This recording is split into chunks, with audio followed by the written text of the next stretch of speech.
ये प्रधानमंत्री नरेंद्र मोदी के ही शब्द थे ना कि हम रेलवे स्टेशंस को एयरपोर्ट जैसा बना देंगे, एयरपोर्ट जैसा आधुनिक बना देंगे। अब हमारे एयरपोर्ट्स रेलवे स्टेशंस जैसे बन गए हैं। विश्वास नहीं होता तो ये नजारा देखिए। आप देख सकते हैं कि प्लेन के ठीक बाहर जो टारमैक है वहां पर लोग बैठकर खाना खा रहे हैं। यह नजारा अप्रत्याशित है। पूरे स्क्रीन पर देखिए दोस्तों, यह नजारा अप्रत्याशित है। यह कोई वॉर जोन से लोगों को अपने देश नहीं लाया जा रहा है। यह गोवा टू दिल्ली फ्लाइट है। कोहरे की वजह से फ्लाइट में देरी हो गई है। अब लोगों को टारमैक पर, जहां पर प्लेन्स खड़े रहते हैं, जहां से प्लेन्स उड़ान भरते हैं, वहां पर बिठाकर उन्हें खाना खिलाया जा रहा है। जैसे मैंने कहा ना दोस्तों, जो हालत रेलवे स्टेशंस की है वो हालत अब हमारे एयरपोर्ट्स की होने लगी है। यह अपने आप में अप्रत्याशित है। क्या इसको लेकर कोई जवाबदेही तय की जाएगी? आज यह मुद्दा मैं आपके सामने क्यों लेकर आया हूं दोस्तों, क्योंकि पिछले 2 या 3 दिनों से लगातार एयरपोर्ट्स में कोहरे की वजह से फ्लाइट्स में देरी हो रही है। मगर फ्लाइट्स में देरी सिर्फ खबर नहीं है। तमाम जो एयरपोर्ट ऑपरेटर्स हैं वो खास तौर से जिस तरह से अपने कस्टमर्स के साथ, यात्रियों के साथ बर्ताव कर रहे हैं, हर जगह अराजकता, अफरा तफरी मची हुई है। जवाबदेही किसकी नहीं है? 2 दिन बाद जाकर सरकार अपनी कुंभकर्णी नींद से जागती है और दिशा निर्देश जारी किए जाते हैं, जिसकी मैं चर्चा करना चाहूंगा। कटघरे में कई विमान सेवाएं हैं दोस्तों। कई जगहों पर इंडिगो विमान सेवा जो है वो कटघरे में दिखाई दे रही है कि वो अपने यात्रियों के साथ सलीके से बर्ताव नहीं कर रही है। कई और हवाई सेवाएं हैं, मसलन एयर इंडिया। एयर इंडिया के बारे में भी ढेरों शिकायतें आ रही हैं। बड़ा सवाल यह कि हमारी विमान सेवा को निजी हाथों में सौंपने का जब यह असर दिखाई दे रहा है तो इससे बेहतर तो सरकारी था। मैं आपको एक और वीडियो दिखाता हूं दोस्तों, जो पिछले 2 या 3 दिनों से वायरल हो रहा है। वो वीडियो तो मैं आपको नहीं दिखा सकता क्योंकि वो वीडियो बहुत हिंसक है, मगर मैं सिर्फ आपको उसके स्टिल्स दिखाऊंगा, सिर्फ आपको उसकी तस्वीरें दिखाऊंगा। इसमें आप देख सकते हैं एक व्यक्ति जो है, जो कि पीली रंग का जैकेट पहना हुआ है, दौड़ता है और सीधे जो विमान के पायलट हैं उन्हें थप्पड़ मारता है। मैं एक बात बता दूं दोस्तों, जो पायलट्स प्लेन उड़ाते हैं ना, वो अपनी मनमर्जी से, अपना दिमाग लगाकर जो है ना, वो ये फैसला नहीं करते हैं कि प्लेन को उड़ाना है नहीं उड़ाना है। हालांकि कई ऐसी मिसालें हैं और मैं खुद एक ऐसी मिसाल में फंसा हूं जिसका मैं जिक्र बाद में करूंगा। मगर ये हालात असामान्य हैं। हालात क्या है मैं आपको बताता हूं। कोहरा है, जाहिर सी बात है विमान टेक ऑफ नहीं कर सकता, और अगर टेक ऑफ किया तो यात्रियों की जान को खतरा होगा। मगर यह आदमी, पीली जैकेट पहना हुआ यह व्यक्ति जो है, आता है और सीधे पायलट को थप्पड़ मारता है। अब इसे इसका खमियाजा भुगतना पड़ा, सजा भी मिली, जेल भी गया, और जैसे कि आप देख सकते हैं उसे विमान से यहां पर उतारा जा रहा है और उसके बाद वो माफी भी मांगता है। मगर अब तो बहुत देर हो गई मिस्टर एंग्री यंग मैन। आप विमान के पायलट पर अपना गुस्सा निकाल रहे थे। विमान के पायलट पर गुस्सा, वो पायलट जो आपकी जान को जोखिम में नहीं डालना चाहता, इसी वजह से वो प्लेन को नहीं उड़ा रहा है। मगर आज कुछ सवाल उठने जरूरी हैं। पहली बात, क्या यह बात सही है कि कई घंटों तक फ्लाइट के अंदर यात्रियों को बिठाए रखा जाता है? और यही नहीं, जो विमान सेवा वाले होते हैं, चाहे वो इंडिगो हो, एयर इंडिया हो, विस्तारा हो, ये लोग जवाब तक नहीं देते हैं अपने यात्रियों को। हो सकता है ये बौखलाहट उसका परिणाम हो जो हमने देखा, मगर किसी भी सूरत में इनकी हरकत को जायज नहीं ठहराया जा सकता जिसमें उन्होंने हिंसा का इस्तेमाल किया और पायलट को थप्पड़ मारा। इसमें पायलट की क्या गलती है बताइए? कटघरे में आप सरकार को रखिए ना। वो सरकार जिसने वादा किया था कि हम अपने रेलवे स्टेशंस को एयरपोर्ट्स में तब्दील कर देंगे, मगर अब हालत देखिए, हमारे जो एयरपोर्ट्स हैं वो रेलवे स्टेशंस में तब्दील हो गए हैं। मैं आपको बतलाना चाहता हूं कि इस वक्त हमारे एयरपोर्ट्स में, खासतौर से दिल्ली और आसपास के एयरपोर्ट्स में, हालत बद से बदतर है। हालात अराजकता के हैं। लगातार टकराव हो रहा है। इस तस्वीर को देखिए दोस्तों, फ्लाइट लैंड कर चुकी है और किस बैगेज बेल्ट में सामान मिलेगा वो बताने में 3 घंटे लग गए। 3 घंटे। यह तस्वीर उसकी बानगी है। 3 घंटे लग गए आपको।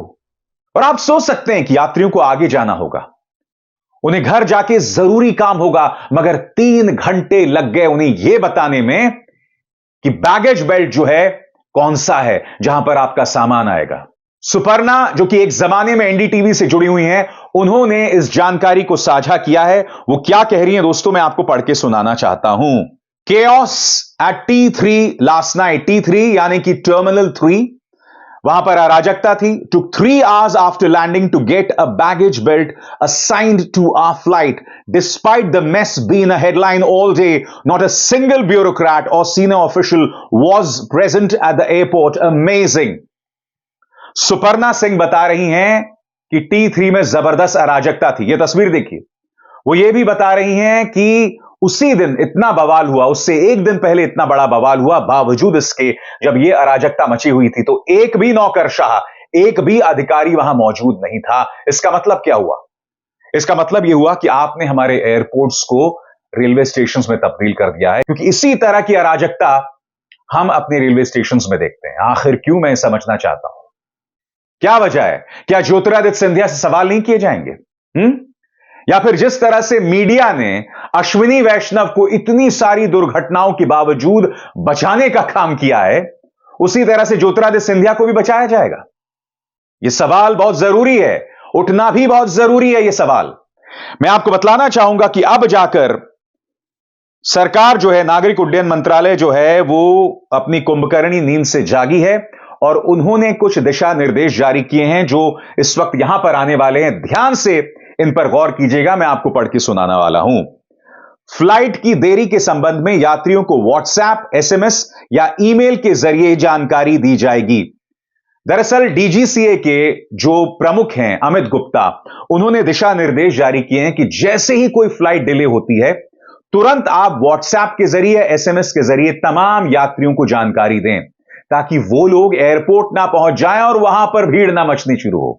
आगे director general of civil aviation DGCA ने सभी एयरलाइन से एयरपोर्ट पर स्टाफ को संवेदनशील बनाने को कहा है, सेंसिटिव बनाने को कहा है। जब यात्री आपसे कोई सवाल करे तो उसका जवाब दीजिए। इसके बाद डीजीसीए ने कहा है कि एयरपोर्ट पर इंतजार कर रहे यात्रियों को उड़ान में देरी के संबंध में पहले से जानकारी दें, जिसका मैं जिक्र कर चुका हूं। एयरलाइंस को अपनी उड़ानों की देरी के संबंध में सटीक रियल टाइम की जानकारी शेयर करनी चाहिए, यानी कितनी देरी है, और अगर देरी हो रही है तो पारदर्शिता से अपने यात्रियों को बताया जाए।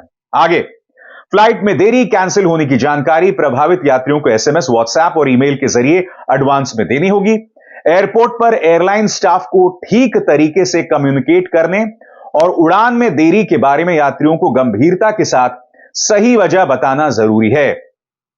निर्देश में डीजीसीए ने अपने दिशा निर्देश में कहा है कि सभी एयरलाइंस को तत्काल प्रभाव से उपरोक्त दिशा निर्देश का अनिवार्य जरूरी रूप से पालन करना पड़ेगा। बहुत जरूरी हो जाता है इन दिशा निर्देशों का जो पालन किया जाए। मैं आपसे एक सवाल पूछना चाहता हूं। प्रधानमंत्री नरेंद्र मोदी भी विमान के जरिए इधर से उधर जा रहे हैं। क्या उनके विमान में कोई देरी हो रही है?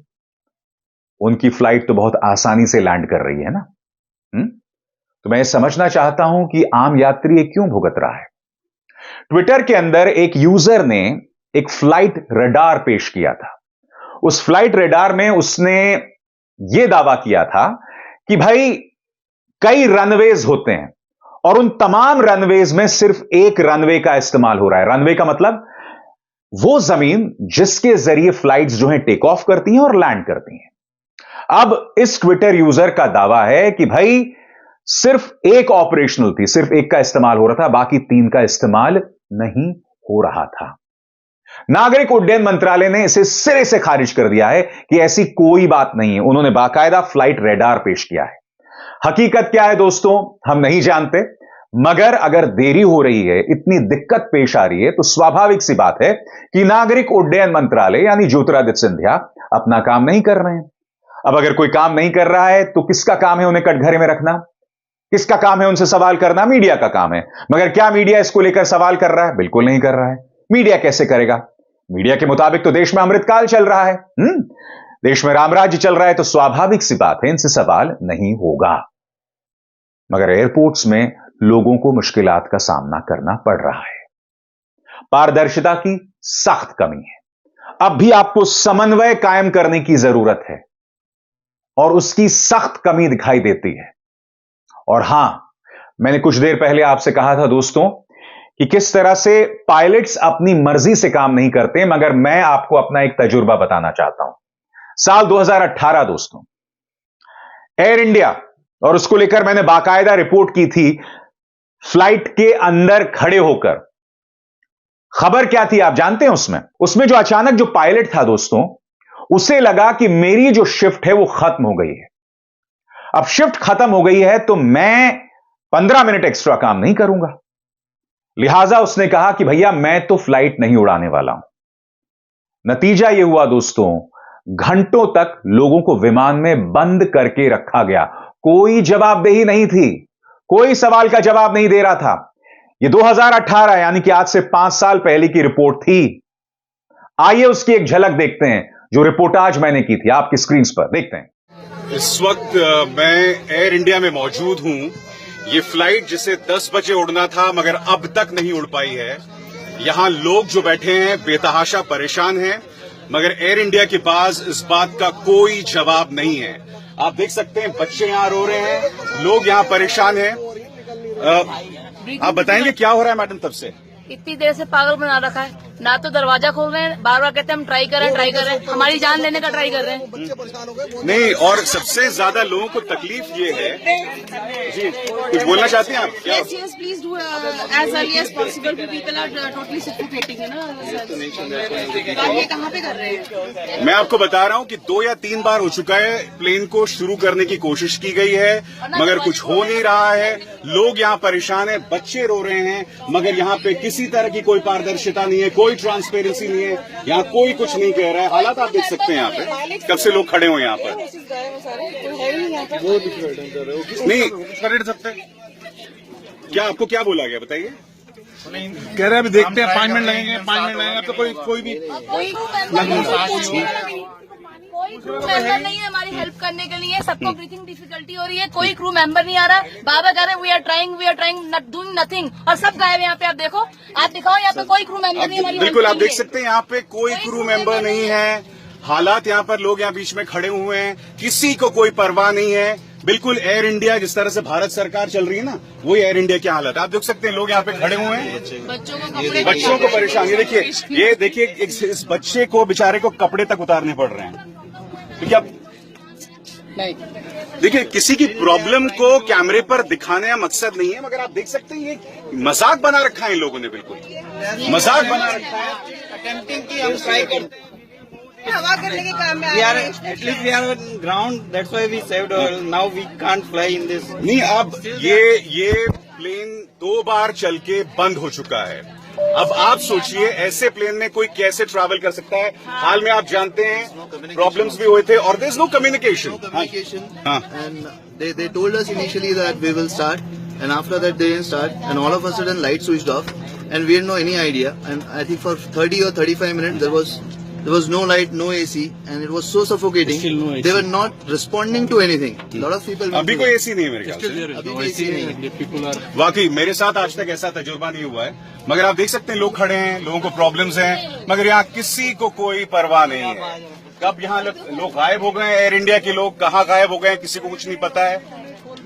पूछने वाला भी नहीं नीचे बिल्कुल आप तो कोई पानी वाली एयर इंडिया 5 साल पहले की हालत है दोस्तों। क्या हालात बदले? आपके सामने तस्वीर है। अब हम 2024 में, 5 साल के, अब तो हम 6ठे साल में प्रवेश कर चुके हैं, मगर अब भी बुनियादी चीजों पर ध्यान नहीं दिया जा रहा। यह अपने आप में बहुत चिंताजनक बात है। मैं उम्मीद करता हूं कि मोदी सरकार इसमें सुधार लाएगी। नाराज होने के बजाय, रक्षात्मक मुद्रा में आने के बजाय इन सवालों का जवाब देगी जो आज मैंने अपने कार्यक्रम के जरिए दिखाए हैं। अभिसार शर्मा को दीजिए इजाजत। नमस्कार। स्वतंत्र और आजाद पत्रकारिता का समर्थन कीजिए, सच में मेरा साथी बनिए। बहुत आसान है दोस्तों, इस ज्वाइन बटन को दबाइए और आपके सामने आएंगे ये 3 विकल्प, इनमें से एक चुनिए और सच के इस सफर में मेरा साथी बनिए।